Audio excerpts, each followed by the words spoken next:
independent producers organizations, Rehad Desai, says the reduction in the production of local content is another blow from the Independent Communications Authority of South Africa to an already fragile industry. Last week, ICASA resolved to exempt TV broadcasters from their local content quotas during the state of disaster. Now, this means that television broadcasters like the SABC, ETV and Mnet will not be penalized for failing to meet local content requirements for the next 3 months. Now, Rehad Desai joins us now to unpack what this means for the industry. A very good evening to you, Rehad. Now, we've been hearing the Minister of Sports, Arts and Culture advocating for a majority local content. So this must have come as a bit of a shock to you, hearing that ICASA is literally contradicting what the Minister had put in place. Yeah, it's absolutely crazy, irrational. And the last thing we need to do in the context of a pandemic, which is sweeping our nation, taking lives, putting tremendous pressure on, the sacrifices that people are having to make, tremendous pressure on the health system. All these things need to be unpacked, and we need to enter into a dialogue about the regulations, what are appropriate, how do we move away from the lockdown, how do we ensure that our workplaces are safe, our schools are open, where our teachers are protected, where our health workers are protected. These are all critical issues. How do we begin to change our behavior in a significant way across the whole spectrum of society, religious services and so on, so we can continue with our social interactions and so on, but now in a different manner, in a way where we're slowing the transmission to protect our hospital services and in doing so our lives. This is a matter of life and death for the nation, and we need more local content now than ever. And here we are with the ICASA doing with their exemptions, making sure that people like the SABC essentially can breach their charter of corporation, which obliges them to be of service to the nation. Particularly. What is your thought on this? We do know that ICASA presented to Parliament's Portfolio Committee on Communications, and two of the reasons that they gave for why they put this quota in place, one of them is that they feel that they're not dealing with an uncooperative or an unpatriotic broadcaster. The second reason is they felt that they don't want to put regulations in place that they will not be able to monitor or enforce, they say. Your thoughts on that? Well, from the beginnings of ICASA's day, the Independent Broadcasting Authority and so on, there have been means and ways to monitor this. We put a team of people watching the TV stations throughout the day to monitor. It doesn't take an awful amount, with new technology and so on. This can be done relatively easily enough, and this is a crazy nonsense excuse. We can't see. I just don't understand the notion of the broadcaster being unpatriotic or patriotic. And can you make sense of what they're saying there? If so, please help me. I think that then would be left to further speculation, Rehad. Let me ask you, post the presentation to Parliament's Portfolio Committee on Communications, ICASA says that they are willing and ready to consult independent producers and the IPO moving forward. When you do meet with them, well, first of all, have they actually reached out to you? Is that something that is going to happen? We have written to them a strongly worded letter. There are people's livelihoods at stake here. We employ, as a sector, up to, I think, 35,000 people, at times more. TV is an incredibly important part of our participative democracy. We need to localise production as much as we can. And so it's the same for ventilators, personal protective equipment, the reagents for testing, so on, the masks, all these things that we now need are critical, and it means that we have to become much more dependent on our own means, on our own production across society. Now, undermining the production sector in this way, we believe, is grossly irresponsible, and we can't countenance the fact of failing to turn this regulation around. We believe we will, and we will do everything in our power to do so. Hopefully the National Film and Video Foundation, the Department of Arts and Culture, the Department of Trade and Industry, and indeed, most importantly, the Department of Communications will see the import of our argument, and which is not only one about jobs, but it's one about how we run and control our democracy, how we keep our leadership accountable and transparent at this time when they've been given tremendous amount of power. A number of our constitutional rights have been suspended at this time, and will continue. This will continue to be the case for some time, specifically in certain areas and hotspots and so on.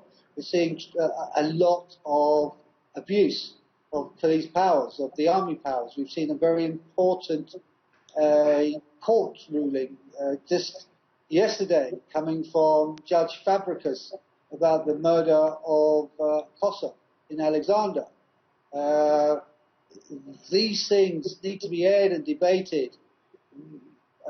We need education like never before. We can't allow our school children to be reliant upon internet connectivity. It's just not there for 85% of our population. So, you know, if we don't get things right in terms of our TV sector, many things will go awry. I'd like to hear your comments on this, Rehad, and this is something that has really been spoken about quite extensively. The fact that COVID-19 has presented South Africa with an opportunity to accelerate in all of the areas that had previously been deficient. If you look at the state of our housing, human settlements, for example, you can see Minister Lindiwe Sisulu putting up temporary structures for accommodation. We've seen issues of water shortages in various communities and water tanks being provided there. What do you believe are the opportunities that COVID-19 has presented for the film and television industry? What are the wrongs that need to be righted as far as local content is concerned? Well, this can very well be the beginnings of a new South Africa, the South Africa that many people fought and indeed died for, sacrificed their lives in fighting to end a very rapacious, self-interested system which only looked after the elites. And many people would argue that that system, in essence, continued post-1994. We've seen unemployment rocketing. There are massive opportunities here for the film and TV sector, for the renewable energy sector, the socially owned renewable energy sector. We have to have economic recovery, and we can do that in industries which present opportunities for real growth and have developmental elements in their very being as a production sectors. We need clean and sustainable energy. We need intelligent, thought-provoking TV. We need to look after the welfare of the nation, and film and TV can do that. And I think that means it needs to be properly resourced and funded to be able to do that. And in the process, we will build, and we can build, a local film industry which is nurtured and cherished. But that requires governmental thinking which sees these opportunities, exploits these opportunities, and puts in place regulations to ensure that this happens. Do you believe that we do have those governmental regulations that can ensure that that does indeed happen as things stand now? No, we certainly don't have enough money for the National Film and Video Foundation, which spurs innovation and supports good, well thought through projects. That budget is deeply under-resourced. We don't have enough support from the the Industrial Development Corporation. The amount of money they're giving has gone down and down over the years. That needs to be really pushed, and we need new regulations there to make sure that it's just not on commercial imperatives that programs are supported. We need proper, we need to see the DTI rebates scheme expanded and the regulations, the very onerous regulations, lifted there to ensure that people are getting their rebates and they're getting their rebates on time. We've seen a situation where the internet companies benefit tremendously from local content.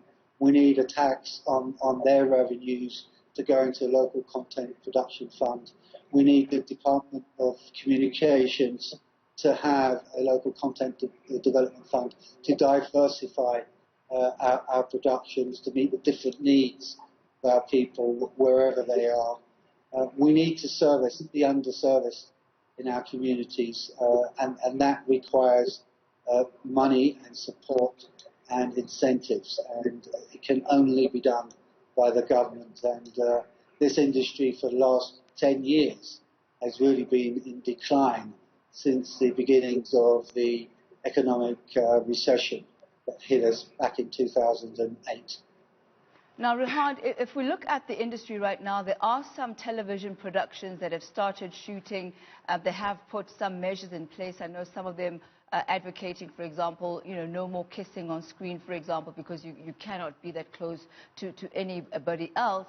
So are you advocating for the continuance of the productions that have already started shooting and even more productions to then perhaps be commissioned specifically for this particular time? Is that what you're proposing?